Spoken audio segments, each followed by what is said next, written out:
noviembre del 2018, cuando Andrés Manuel López Obrador recién estaba electo, se votó en una consulta popular de dudosa participación los megaproyectos o las obras insignia del gobierno federal que Andrés Manuel López Obrador traía desde la campaña. Entre estas obras estaba la refinería Dos Bocas, estaba la cancelación del aeropuerto de Texcoco y la construcción del nuevo aeropuerto Felipe Ángeles, y también estaba el Tren Maya. El Tren Maya, sí. Entonces, el día de hoy lo que queremos platicar, a un año de terminar la gestión de Andrés Manuel López Obrador, pues cuál es el estatus de estas mega obras. Hemos hablado muchísimo sobre los procesos que se han seguido, la falta de transparencia, el involucramiento del ejército, pero el día de hoy pues queremos dedicar este capítulo exclusivamente a platicar sobre estas mega obras, el estatus, las principales críticas y pues las preocupaciones ya a meses de su inauguración en caso de la refinería y del aeropuerto, y a meses de la inauguración también del Tren Maya en diciembre de este año. El día de hoy están con nosotros mi compañero Eduardo Gobea, Alan Salas y mi compañero Mike, que pues vamos a estar platicando aquí en Sin Agenda. Bueno, yo creo que para ver el estatus de las mega obras, pues tenemos que ver cómo actúan las instituciones, ¿no?, en torno a ellas. Y bueno, a veces se nos olvida que Andrés Manuel tenía tanto miedo de cómo se veían sus obras ante el público que las intentó blindar con un decreto que acaba de tumbar la Corte. ¿Y qué hace? Él luego publica un decreto igual, cuando la Corte le dice, oye, el INAI dice, que es el Instituto de Acceso a la Información, a la Transparencia, dice, esto está impidiendo mis funciones porque tu decreto lo que hace es que ya no haya claridad, ¿no?, de cómo se están usando los recursos, quiénes son los proveedores de tus proyectos y, bueno, cuál es la legalidad. Porque también dentro de eso que plantea el presidente es que los permisos, las licencias que se necesitaban para sus obras salían de manera express, saltándose el procedimiento que se debe, ¿no? Por eso se dice ahora que en proyectos como el Tren Maya no hay estudios de impacto ambiental, ¿no?, que se debería dar por la Semarnat y que se está pasando de largo el presidente. Ahí lo interesante es no solo que salieron de forma express, sino las implicaciones que pueden tener, sí, ¿no? O sea, yo he visto ahí varias denuncias ciudadanas y reportajes periodísticos con mucha preocupación, a lo mejor por supuesto con un trauma de lo que pasó en línea 12 de Ciudad de México, pero con mucha preocupación de los espacios sobre los cuales está pasando el tren, que son espacios con cuevas, ¿no? Sí, ajá, sí, encima de cuevas, con mantos acuíferos por abajo, sí, y demás, no, en terrenos donde no se cree que vaya a soportar un paso de un tren de esta naturaleza, ¿no? Y por supuesto, pues también el tema de los sobrecostos que también impactan al momento de que no hay una buena planeación del proyecto, de que se quiere sacar todo en un tiempo récord. También está viendo el tema de la refinería de Dos Bocas. Se consultó a las 21 empresas principales y todas dijeron que era absurdo el tiempo en el que se pensaba sacar el proyecto para un proyecto de esta naturaleza, ¿no? Y pues ahí tenemos 2 veces ya inundado, pues y un montón de repercusiones que tiene este megaproyecto. Yo creo que, como dices, está súper interesante el tema de los sobrecostos, ¿no? Porque es algo que él como candidato toda su vida dijo, ¿no? De que el otro día vi un video de López candidato, ¿no?, que decía, debería ser ilegal que los megaproyectos cuesten 100 pesos y terminen costando 300, ¿no? O sea, ¿por qué los gobiernos hacen eso? Corrupción, etcétera.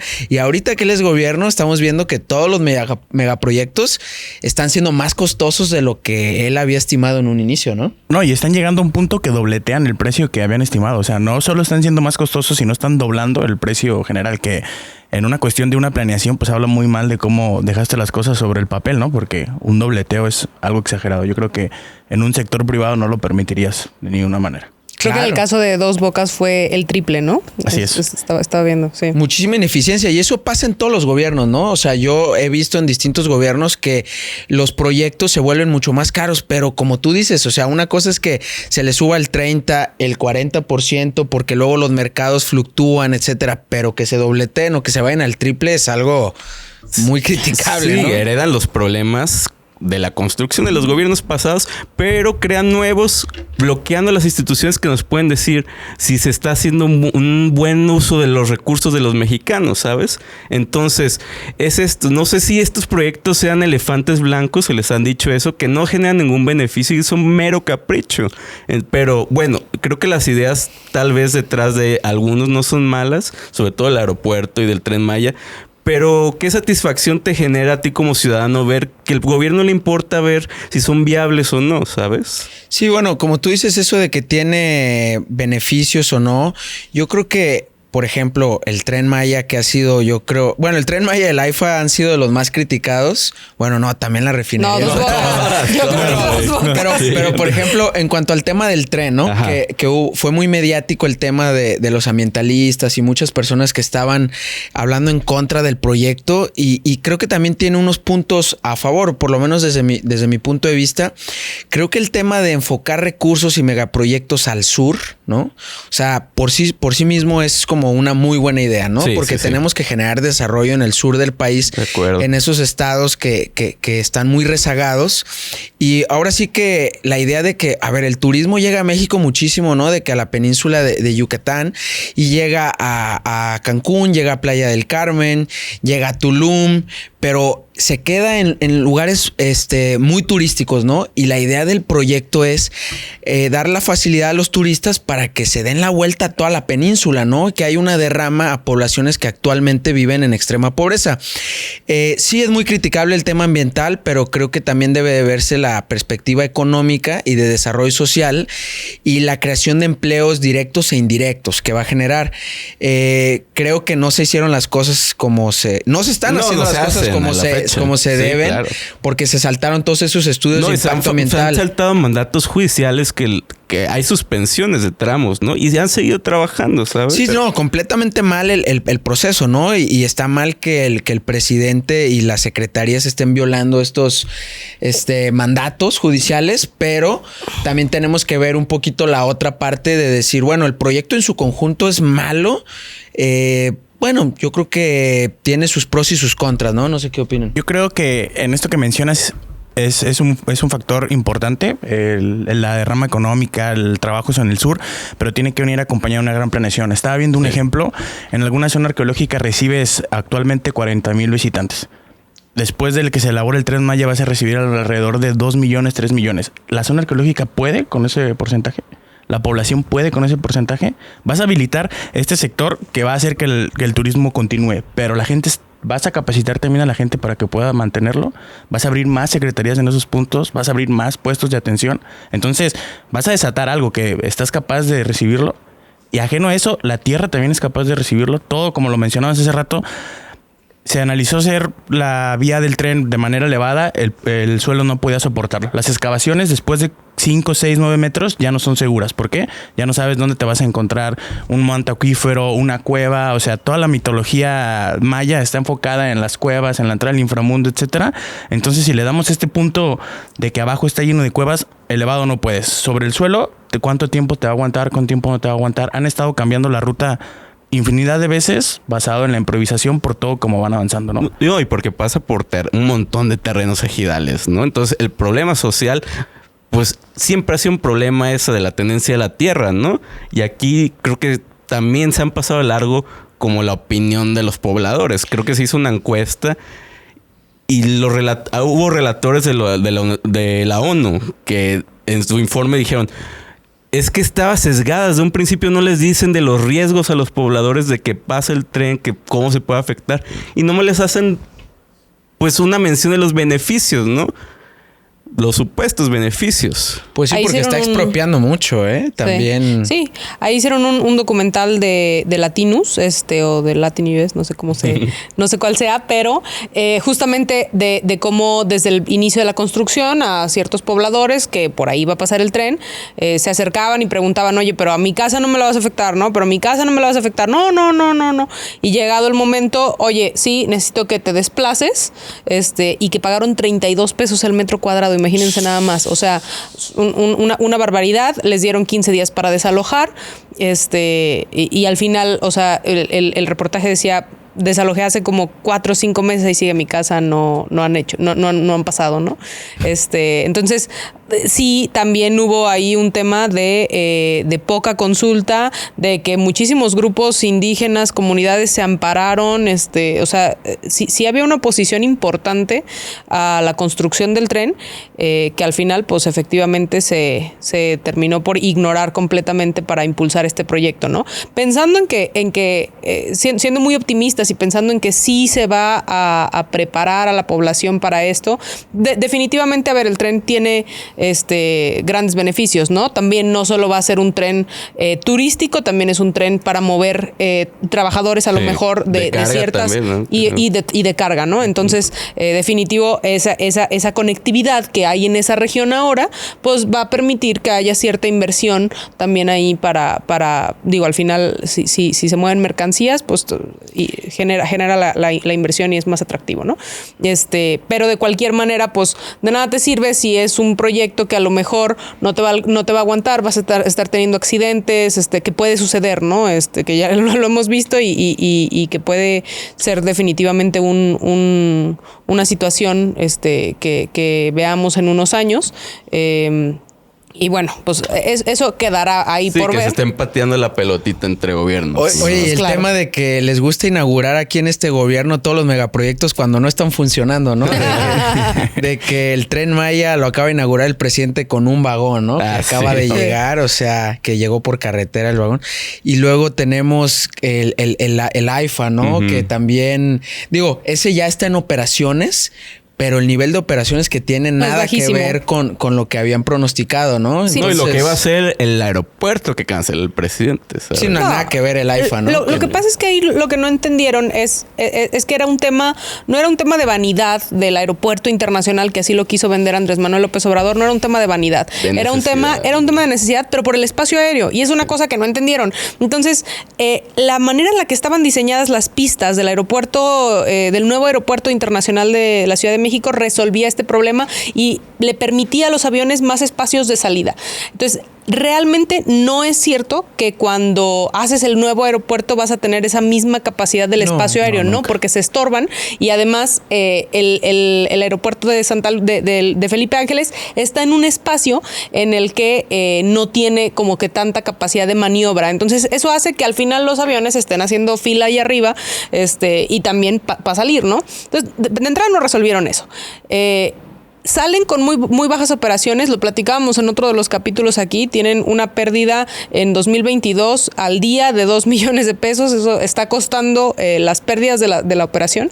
Y si no fuera porque están intentando migrar, pues también para compensar eso, la aviación de carga, pues que seguramente... Eso se me hizo una buena movida, realmente. Pues es una buena movida, porque pero si no, ¿qué haces? Vi que el porcentaje de todas las operaciones del AIFA, lo que representaban las operaciones de carga era el 3%. Entonces esto es un parchecito, ¿no? Sí, quitarle el 3%, porque en el nuevo aeropuerto cada vez vemos, en el aeropuerto de la Ciudad de México en el que está operando, pues vemos todos los días hay videos en las redes sociales de gente enojada. De gente enojada, vuelos cancelados, atrasados. En todas las ciudades del país, todos los vuelos que hay atrasados vienen derivados de atrasos en la Ciudad de México. Por supuesto que sí, porque es un tema de nuevo del espacio aéreo que no lograron entender porque era un tema muy técnico y lo quisieron vender como que cómo es posible que vamos a tener este aeropuerto fifí, ¿no? Y era un problema que necesitaba una solución ya desde 20 años atrás, 2 décadas. Se viene este proyecto, se viene el AIFA, pero también viene acompañado como de esta insignia de mala planeación, ¿no? Tenemos apenas 18, 19 rutas aéreas que no llenan nada la necesidad. Yo creo que los números han de estar como en unos 250 vuelos diarios a comparación del aeropuerto de la Ciudad de México que trae 1000 arriba. Entonces es un parche, como lo mencionas, a una problemática que no le va a dar solución. Algo que a mí se me hizo muy curioso es la propaganda que le está metiendo el gobierno para poder hacer que la gente lo utilice, ¿no? Ya tenemos esto, ya tenemos el otro, hay otro vuelo, hay esta salida. Que yo creo que eso se hubiera evitado con el aeropuerto de Texcoco, porque la tecnología que iba a traer ese aeropuerto, la gente iba a querer ir por sí sola, iba a querer llegar por sí sola. Y al final ibas a cancelar el otro, o sea, ibas a quedarte con este. Nomás con un aeropuerto, ¿no? Y ahora no, la gente no quiere ir al otro, va obligada, los que van queriendo, pues llegan no tan felices. Y tenemos este aeropuerto de Ciudad de México que sigue con la misma saturación. No, y lo reciben, pues yo creo que no caras así tan Pues más bien porque Lo lo reciben. que te reciben son armas, Sí, ¿no? te reciben militares, o sea, para empezar. Te reciben militares ahí y ahora también el Benito Juárez. Está curioso porque cuando recién lo inauguraron como en marzo del 2022 y por ahí de julio, creo, yo estaba buscando un vuelo para la Ciudad de México y me salía baratísimo el vuelo al AIFA. Pero baratísimo. Entonces, pues, no me la pensé, ¿no? Y dije, aparte para conocerlo. Ya lo compré y todo. Bien, o sea, la verdad es que es un aeropuerto bonito, sí es un aeropuerto fantasma, o sea, no vamos a mentir al respecto, o sea, no había nadie, o sea, salimos, sí, o sea, salimos los del vuelo y solos, los pasillos, solo todo. En el aeropuerto hay un montón de propaganda de los gobiernos, más bien del gobierno de Andrés Manuel López Obrador y de estos megaproyectos. Toda la zona de donde recoges las maletas está llena justamente de el Tren Maya y demás, ¿no?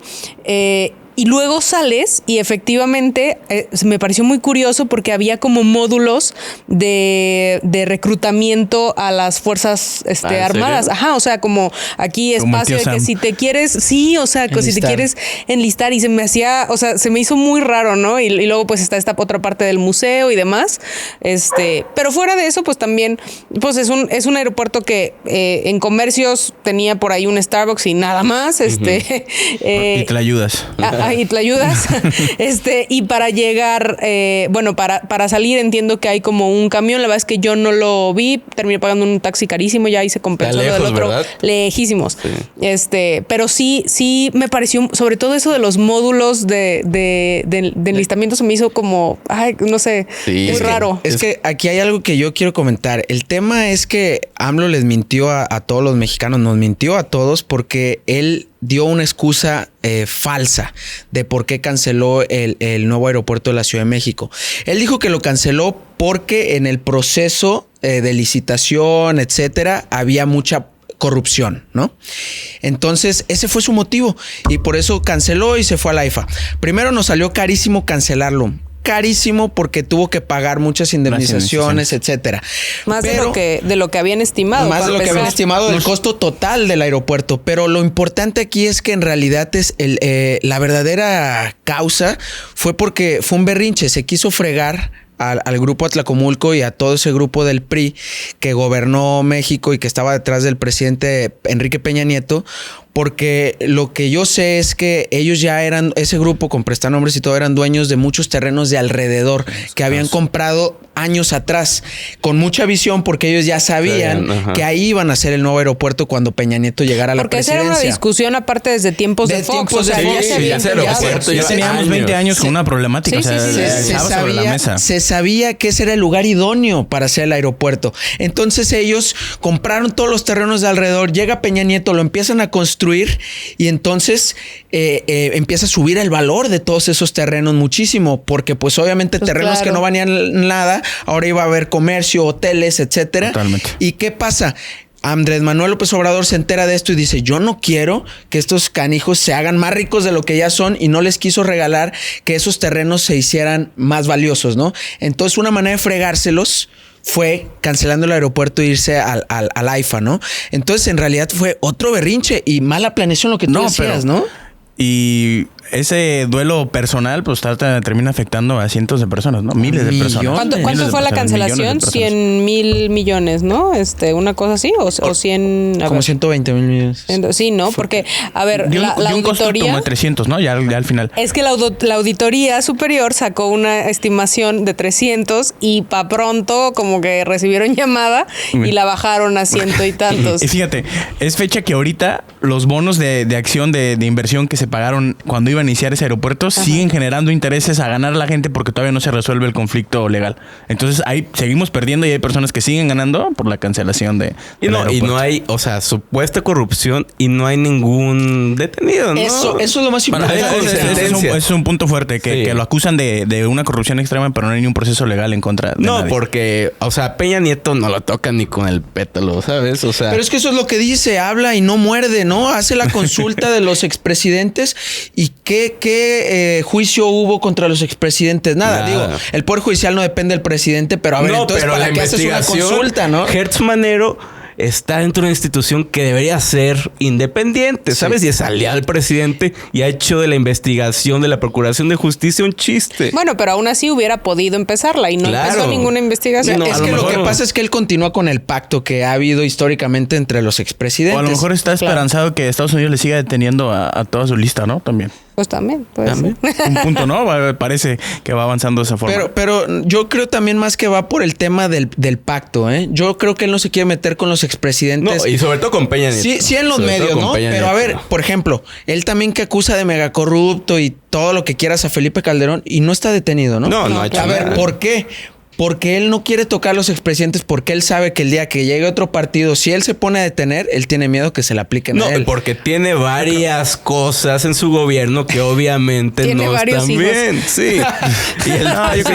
Y el siguiente presidente, si no le es favorable, pues tiene miedo, ¿no? Lo que por eso todos los tiene populistas. Tanto miedo ahorita, sí, y por eso está atacando tanto a los candidatos de oposición, porque tiene miedo de que toda esta corrupción que está en estos proyectos y otras cosas salga a la luz, ¿no?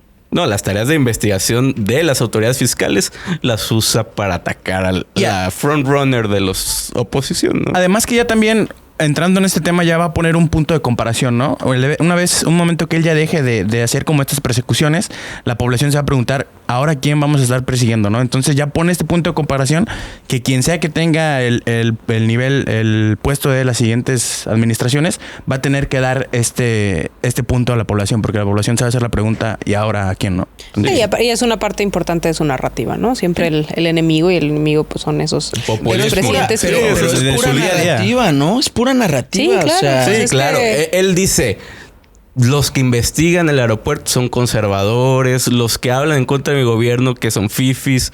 O sea, de verdad, eso es pura narrativa, una burbuja para sus más fieles seguidores, para que consuman los medios, que les reafirme las ideas de que López Obrador puede hacer todo. Y bueno, eso es una ficción que nos ha demostrado los mismos proyectos de los que estamos hablando, ¿no? Y se demuestra también en los caprichos que él quiere, ¿no? Y el capricho otro que yo encuentro es, pues, ¿para qué refinamos más gasolina? ¿Sabes? Bueno, en ese punto, sí. Esto que acabas de mencionar combina en un punto las dos cosas, ¿no? Primero la narrativa y segundo lo de refinar. Hay un tema bien importante en Dos Bocas. Iba a producir, creo que 170,000 barriles al día, y Deer Park iba a producir a lo mejor otros 100,000, ¿no? Pero había un desfase de 100,000 barriles. De todos modos, al consumo diario de los mexicanos iba a haber un desfase de 100,000 barriles. O sea, un déficit. Un déficit, okay. Ajá. En el primer discurso de Dos Bocas dice, vamos a producir 170,000 barriles al día. Y sí al día, creo que sí al día. Entonces le dice, pasa el tiempo, hace otro discurso, se dan cuenta del desfase de 100,000 barriles que iban a tener entre producción y consumo, y ya le subió 100,000 barriles con la misma capacidad, sin decir, va a haber otro tanque, va a haber otro esto, van a ser 100,000. Ya son más. Ya son más, porque ya nos dimos cuenta que nos hacían falta 100, entonces ya son los 100,000 que hacían falta, ya están contemplados. Oye, es que el tema de Dos Bocas que dices está cañón, ¿no? Porque también tú hablabas de la ficción. A ver, él cuando era candidato dijo, a la mitad de mi sexenio va a estar la refinería operando, ¿no? Llega a la mitad y dice, no, pues ¿sabes qué? En un año va a estar, o sea, la fecha que dio cuando ya iba a estar produciendo o refinando gasolina, dijo que iba a ser el 1 de julio del 2023, o sea, ayer. Y no es cierto. O sea, ya lleva un año, la inauguró hace un año. Ya pasó un año con la refinería inaugurada que no ha sacado un solo barril de petróleo. Pero lo más importante aquí, yo vi una nota que decía que los cacharon llevando muchísimos camiones de Pemex con pipas, gasolina, con pipas de gasolina para... Iban a tratar de simular que ya estaban produciendo petróleo. O sea, el descaro total. Iba a haber un nuevo video, ¿no? El descaro total de los fotomontajes o los montajes. Que en todas sus obras les aparecen, ¿eh? Acá en el Tren Maya lo movieron con como un camioncito atrasito o algo de rieles. Que es innecesario. O sea, este truco entre la gente es innecesario. Vas a presentar el vagón, no tienes ni una necesidad de que el vagón se mueva. Lo puedes presentar de esa forma, pero le metes este show para para que vean que algo está Oye, cambiando. pues el trenecito en el que iban para la IFA, ¿no se acuerdan? también, Que venía el como Photoshop. hasta venía Con así. Sheinbaum, sí. Bajo, Super fake, ¿no? bajo qué A necesidad, la ¿no? hora de la hora, pues todo el mundo y el camioncito. Sí, ¿dónde El está? camioncito. No había, ya llegaron y se desapareció. Lo que No. sí es que al presidente cómo le generaron dolor de cabeza estos megaproyectos, porque justamente le dieron donde, o sea, la oposición aprendió a hacer de manera institucional, pues oposición, ¿no? Y fueron más bien los grupos y los empresarios y los activistas y demás, pero amparo tras amparo se la pasaron, logrando suspensiones de las De los obras. tramos de ahí ajá. Y eso, pues al presidente que no es ni institucional ni le costó mucho trabajo, ¿no? Y luego ahí intentó lo que decías, el decreto para protegerlos, impedir que y no le dieron revés, o sea, no, le dieron revés y los únicos que votan a favor son los ministros de siempre, ¿sabes? O sea, Yasmín Esquivel, Loreto Ortiz y Saldívar, los mismos que votan todo a favor de Morena. No, y las respuestas fueron, bueno, Yasmín Esquivel, para empezar diciendo, pues se cae el decreto, pero sigue la instrucción y todos, ¿qué?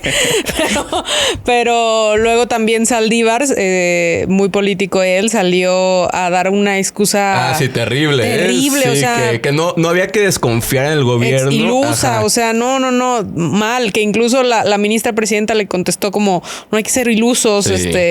no hay que abusar de inocentes, ¿no? ¿Cómo no va a hacer esto para impedir justamente La transparencia y... rendición de cuentas, los informes debidos que debe dar a la misma autoridad y que se pasa de largo, ¿no?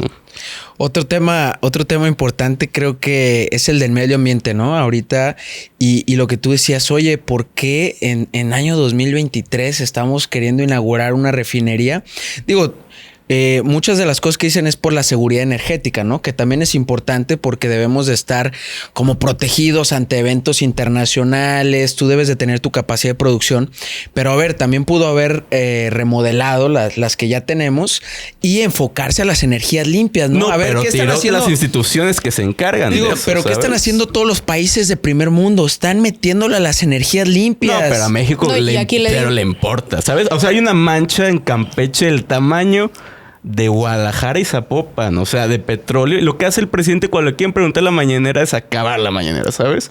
Y Pemex no dice nada. Por eso digo, es que es importante que se tome el tema y porque, a ver, los ambientalistas y a todas las personas que nos importa, a todos nos debería importar el tema del medio ambiente, a ver, deberíamos de hacer presión. Oye, están metiéndole no solamente a la refinería y la gasolina, sino le está metiendo durísimo al tema del carbón, que es lo más contaminante que hay, ¿no? Sí. Y está trabando empresas que quieren venir a México a producir energía limpia. ¿Qué pedo con eso? Y esta mirada como hacia el futuro que mencionas también, ¿no? Un ejemplo, hace días lo que estaba de los apagones y que no tenían el abastecimiento, realmente lo que cambió ahí fue el consumo de energía por electrodomésticos más modernos. Los aires acondicionados, las pantallas diferentes, que si bien traen este emblema de que son consumo responsable o ambientalista, la ideología o la programación de consumo de parte de CFE no estaba programada para ese tipo de aparatos. Entonces, ¿quién de todo este gabinete o quién de toda esta área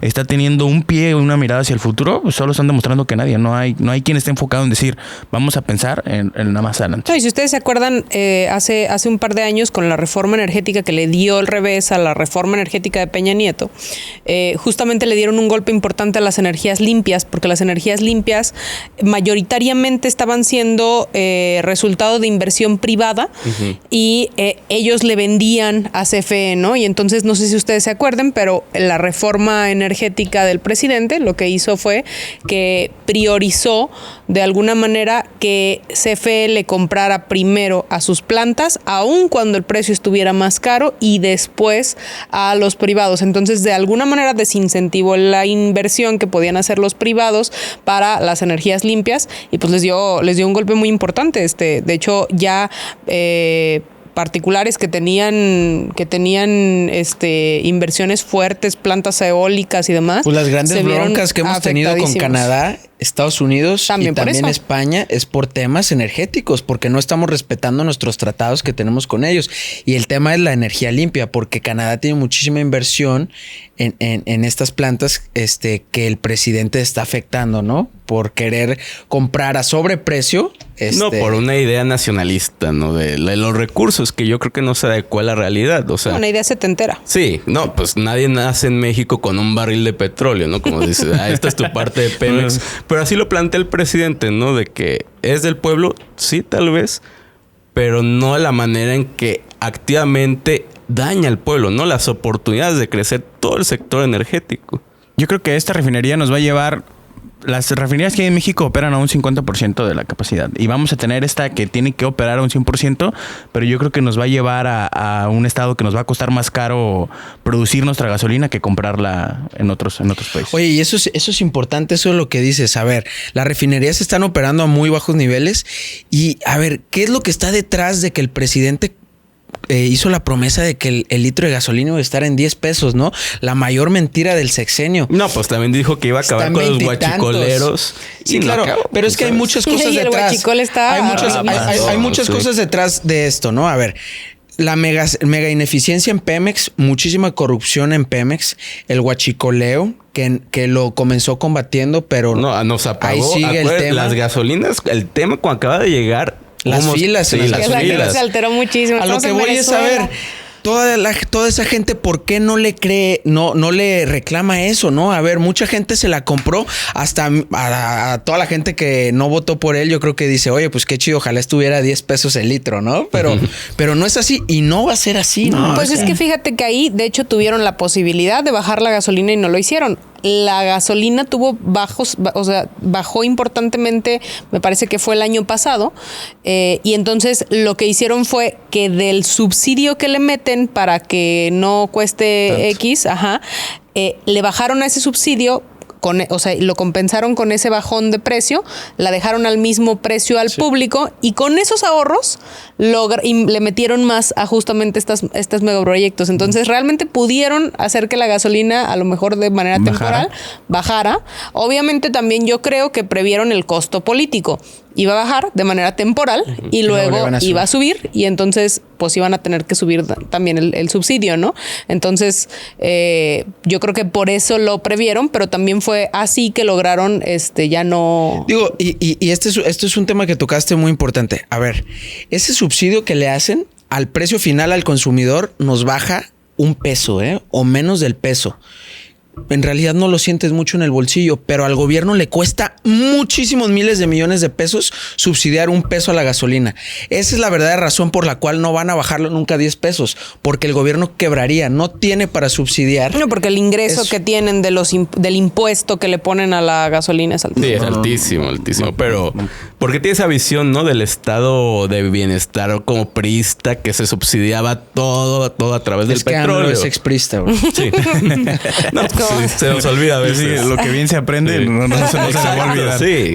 No, y del priismo más rancio, ¿no? El de los Totalmente. 70s. Del que da miedo. Sí, del que da miedo. Exacto.